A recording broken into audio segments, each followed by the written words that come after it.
Hello everyone, this is Erin O'Neill with BRUCO. One of the number one asked questions that we get when we're out resurfacing a gym floor is, why does our floor seem slick or slippery? And it's a very common question.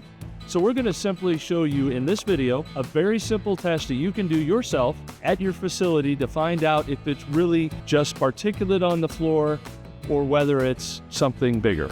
The first thing we do in our test is we wipe our hands across the floor with a bare hand, or you can use a black glove. But what you want to look for and feel is any sediment on your glove, on your hand, any sand, any particulate. The second step is to simply take a microfiber dust mop and dust mop the small area that you're testing. And the third and final step to the process is to take a 1 to 2 square foot area, and you will simply take a neutral cleaner, spray that area, and wipe it clean to finish the process.